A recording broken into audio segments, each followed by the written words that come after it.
হানাফি মাযহাবের লোক বলে কি বলেন অনেকজন বলে যারা নিজে নিজে বলেছে আমরা হানাফি মাযহাবের লোক। আমি মুমতাজুল ইসলাম বলছি, তুমি যদি হানাফি মাযহাব বলে নিজেকে পরিচয় দাও তাহলে কোরআনের এই আয়াতটাকে তুমি অপমান করেছো। কারণ আল্লাহ তাআলা আলেম ওলামারা যারা আছেন আপনারা জানেন আল্লাহ শব্দের আগে ব্যবহার করা হয়েছে আতিউল্লাহ। আতিউ মানে আনুগত্য করে চলো। রসুলের শব্দের আগে এসেছে আতিউর রাসূল, রাসূলের আনুগত্য করে চলো। আর তারপরে আল্লাহ ও ব্যবহার করছেন মানে এবং উলিল আমরি মিনকুম, তোমাদের ভিতরে যারা উলিল আমর অর্থাৎ ধর্মীয় নেতা তাদের কথা মতো তোমরা চলো। এখানে দুটো জিনিস ব্যবহার হয়েছে, এক উলি, দুই মিনকুম। আরবি ব্যাকরণের যাদের জ্ঞান আছে জানেন যে পবিত্র আল কোরআনে এবং সহি হাদিসে যত জায়গায় মিনকুম শব্দ ব্যবহার করা হয়েছে প্রত্যেক জায়গায় উপস্থিত অর্থাৎ জীবিত মানুষদেরকে বোঝানো হয়েছে। এই দেখুন কোরআন মাজিদে বলা হচ্ছে ওমান কানা মিনকুম মারিজান আও আলা সাফারিন ফাইদ্দাতুম মিন আইয়ামিন উখার। আল্লাহ তাআলা বলছেন রমজান মাসে তোমাদের ভিতরে যদি কেউ অসুখে থাকে, তোমাদের ভিতরে যদি কেউ সফরে থাকে, তাহলে তোমরা অন্য দিনগুলোতে এই দিনের গণনাটা পূর্ণ করে দিবে। আল্লাহ বলছে তোমাদের ভিতরে যদি কেউ অসুখে থাকে, যদি কেউ সফর অবস্থায় থাকে, তাহলে এর গণনাটা অন্য মাসে পূরণ করে দিবে। তাহলে বলুন যে লোকটা মারা গেছে ওর ব্যাপারে আল্লাহ বলছে না যারা বেঁচে আছে যাদের উপরে রোজা ফরজ আল্লাহ তাদের কথা বলছে? যারা বেঁচে আছে তাদের কথা। এক। দুই নম্বর উলি, উলি শব্দটা বহু বচন, তার মানে আল্লাহ তাআলা বলছেন উলিল আমরি মিনকুম, তোমাদের মধ্যে যারা উলিল আমর অর্থাৎ নেতা তোমরা তাদের আনুগত্য করে চলো। এইখানে একটা কথা মাথায় রাখতে হবে, সেটা হচ্ছে এই আমরা কোনো মাযহাব মানি না। এক শ্রেণীর মানুষ আছে তারা মাযহাব মেনে চলে। জিজ্ঞাসা করছি ভাই তুমি কোন মাযহাবের? বলছে ইমাম আবু হানিফাকে মেনে চলি। ইমাম শাফিকে মানো? না ইমাম শাফিকে মানি না। ইমাম আহমদ বিন হাম্বলকে মানো? না ইমাম আহমদ বিন হাম্বলকে মানি না। তাহলে তুমি কাকে মানো? বলছে আমি শাফি মাযহাবের লোক নয়, আমি হাম্বলি মাযহাবের লোক নয়, আমি মালিকি মাযহাবের লোক নয়। আমি কোন মাযহাবের লোক? আমি হলাম হানাফি মাযহাবের লোক। বলে কি বলেন অনেকজন বলে যারা নিজে নিজে বলেছে আমরা হানাফি মাযহাবের লোক। আমি মুমতাজুল ইসলাম বলছি তুমি যদি হানাফি মাযহাব বলে নিজেকে পরিচয় দাও তাহলে কোরআনের এই আয়াতটাকে তুমি অপমান করেছো। কারণ আল্লাহ তাআলা বলেছে মিনকুম, তোমাদের ভিতরে উপস্থিত নেতাদের তোমরা আনুগত্য করো। ইমাম আবু হানিফা এখন বেঁচে আছেন? আছেন? ইমাম শাফি বেঁচে আছেন? ইমাম মালিক বেঁচে আছেন? ইমাম আহমদ বিন হাম্বল বেঁচে আছেন? বেঁচে নেই। তার মানে যারা বেঁচে নেই তাদের আর আনুগত্য করার প্রয়োজন নেই। বর্তমানে আল্লাহ অত্র আয়াত থেকে উলিল আমর যেটা বুঝিয়েছে সেটা হচ্ছে বেঁচে আছে যারা ধর্মীয় যারা পণ্ডিত, ধর্মীয় যারা বড় বড় পণ্ডিত রয়েছে, আল্লাহ তাআলা বলছেন ধর্মীয় ব্যাপারে তোমরা তাদের কাছে জেনে নাও। ওই জন্য তো আমরা আহলে হাদিসরা বলি যে আমরা চার ইমামকেই মানি, কোনো একজনকে মানি না। মানতেই যদি হয় চারজনকেই মানতে হবে, তাই না? একজনকে ধরে রাখা যাবে না। আর শুধু এই নয়, আপনাকে আর একটা আশ্চর্য কথা বলে দিই, সেটা হচ্ছে এই আল্লাহ নবী সাল্লাল্লাহু আলাইহি ওয়াসাল্লাম পৃথিবী থেকে চলে গেছেন 11 হিজরিতে। কত হিজরিতে? 11 হিজরিতে। ইমাম আবু হানিফা রাহিমাহুল্লাহ ওনার জন্ম হয়েছে 80 হিজরিতে। তার মানে আল্লাহ নবী সাল্লাল্লাহু আলাইহি ওয়াসাল্লাম মারা যাবার 69 বছর পরে ইমাম আবু হানিফার জন্ম হয়েছে। নিশ্চয়ই মায়ের পেট থেকে আবু হানিফা ইমাম হয়ে আসেনি, পড়াশোনা করতে হয়েছে মিনিমাম 10 বছর।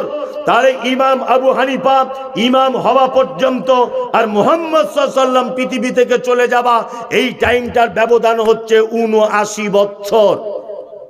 যারা বলছে মাযহাব না মানলে মুসলমান থাকা যাবে না, সেই সমস্ত বন্ধুদের কাছে আমার প্রশ্ন, বলো এই 79 বছরের মাঝখানের লোকগুলো কোন ইমাম মেনে চলতো? তাহলে তারা সব জাহান্নাম চলে যাবে? শুধু এই নয়, টোটাল ইমাম আবু হানিফা মারা গেছেন 150 হিজরিতে, ইমাম শাফি জন্ম হয়েছে 150 হিজরিতে। টোটালে 300 হিজরির ভিতরে সমস্ত আইম্মায়ে কেরামগণ পৃথিবী থেকে চলে গেছেন। ইমাম আবু হানিফা চলে গেছেন, ইমাম আহমদ বিন হাম্বল চলে গেছেন, ইমাম মালিক চলে গেছেন, ইমাম ইবনে তাইমিয়া চলে গেছেন, ইমাম বুখারী চলে গেছেন, ইমাম তিরমিজি চলে গেছেন, ইমাম আবু দাউদ চলে গেছেন। 300 হিজরির ভিতরে পৃথিবীর সমস্ত আইম্মায়ে কেরামগণ চলে গেছেন। তখনও পর্যন্ত কোনো মাযহাব টাযহাব কিছু ছিল না, তখনও শবে বরাত ছিল না, তখনও নবী দিবস ছিল না। তারও 150 বছর পরে, তারও 150 বছর পরে মাযহাবের জন্ম হয়েছে। তার মানে আল্লাহ নবী সাল্লাল্লাহু আলাইহি ওয়াসাল্লাম মারা যাবার 450 বছর পরে এই মাযহাবের জন্ম হয়েছে। আল্লাহ নবী সাল্লাল্লাহু আলাইহি ওয়াসাল্লামের চলে যাবার 450 বছর পরে শবে বরাতের জন্ম হয়েছে। আল্লাহ নবী সাল্লাল্লাহু আলাইহি ওয়াসাল্লাম মারা যাবার 450 বছর পরে ইয়া নবী সালাম আলাইকা দরুদ আবিষ্কার হয়েছে। আল্লাহ নবী সাল্লাল্লাহু আলাইহি ওয়াসাল্লাম মারা যাবার 450 বছর পরে আলা হযরতের জন্ম হয়েছে। এই সমস্ত লোক যারা বলছে আলা হযরত নাকশবন্দিয়া, চিশতিয়া, মুজাদ্দিদিয়া, ফুরফুরা, আজমিরি, কাশ্মীরি যত দল রয়েছে সব কিছু আল্লাহ নবী সাল্লাল্লাহু আলাইহি ওয়াসাল্লাম মারা যাবার 450 বছর পরে জন্ম হয়েছে। তার মানে এদের সঙ্গে মুহাম্মদ সাল্লাল্লাহু আলাইহি ওয়াসাল্লামের আমলে সুন্নতের কোনো মিল পাওয়া যায় না, সবটাই ভ্রান্ত এবং পথভ্রষ্ট। আল্লাহ নবী সাল্লাল্লাহু আলাইহি ওয়াসাল্লাম বলেছেন, তারাকতু ফীকুম আমরাইন লাম তাজিল্লু মা তামাসসাকতু বিহিমা কিতাবাল্লাহি ওয়া সুন্নাতি রাসূল। পৃথিবীতে তোমরা অতদিন পর্যন্ত সফলতায় থাকবে, অতদিন পর্যন্ত তোমরা মাথা উঁচু করে দাঁড়িয়ে থাকতে পারবে যতদিন পর্যন্ত তোমরা দুটো জিনিসকে ধরে থাকবে। এক হচ্ছে কিতাবুল্লাহ, আল্লাহর কিতাব, আর দ্বিতীয় হচ্ছে মুহাম্মদ সাল্লাল্লাহু আলাইহি ওয়াসাল্লামের সুন্নাত। এই দুটো জিনিস বাদ দিয়ে মানুষ যখন তৃতীয় কোনো জায়গায় যাবে তখন আল্লাহর পক্ষ থেকে মুসলমানরা মার খাবে। খাবে না? খাবে। বর্তমানে খাচ্ছে কি খাচ্ছে না? খাচ্ছে। বর্তমান মুসলমানরা যত জায়গায় মার খাচ্ছে তার সব থেকে বড় কারণ বা সব থেকে বড় দোষ হচ্ছে এই হুজুরেরা। কারণ এরা দুটো জিনিস থেকে মানুষকে সরিয়ে দিয়েছে।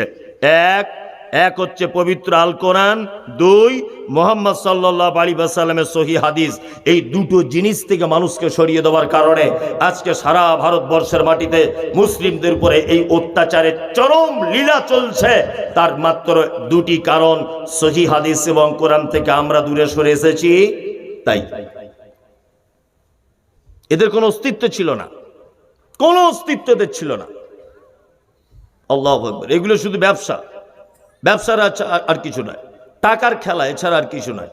আল্লাহ তুমি আমাদের সকলকে সঠিক ইসলাম বোঝার তৌফিক দান করো, আমিন। আল্লাহ সুবহানাহু ওয়া তাআলা নবী মুহাম্মদ সাল্লাল্লাহু আলাইহি ওয়াসাল্লামকে ভালোবাসার কথা পবিত্র আল কোরআনে একাধিক জায়গায় বলেছেন। আর আল্লাহ নবী সাল্লাল্লাহু আলাইহি ওয়াসাল্লামকে সাহাবিয়াগণ কেমন ভালোবাসতেন চমৎকার একটা হাদিস বলে দিই। উহুদের যুদ্ধ হয়েছিল কত হিজরিতে জানেন? কারো জানা আছে? জানা নেই? কত হিজরিতে? 3 হিজরিতে। কত হিজরি? 3। 2 হিজরিতে হয়েছে বদরের যুদ্ধ, আর 3 হিজরিতে হয়েছে উহুদের যুদ্ধে, তাই না? আমি উহুদের ময়দান নিজে চোখে দেখে এসেছি। আল্লাহ নবী সাল্লাল্লাহু আলাইহি ওয়াসাল্লামের 70 জন সাহাবীর কবর রয়েছে উহুদের মাঠে। 70 জন। হাজী সাহেব যারা আছেন আপনারা খুব ভালো করে জানেন যে উহুদের মাঠে 70 জন সাহাবীর কবর প্রাচীর দিয়ে ঘেরা আছে। প্রাচীরটা এইরকম উঁচু, উপরে গ্রিল দেওয়া আছে যাতে মানুষ ঢুকে না যেতে পারে। ওখানে কোনো দোয়া করা যায় না, কিছু চাওয়া যায় না। একজন সাহাবীর কবরের উপরে চাদর চড়ানো নেই, ফুল দেওয়া নেই, ধূপবাতি, মোমবাতি, আগরবাতি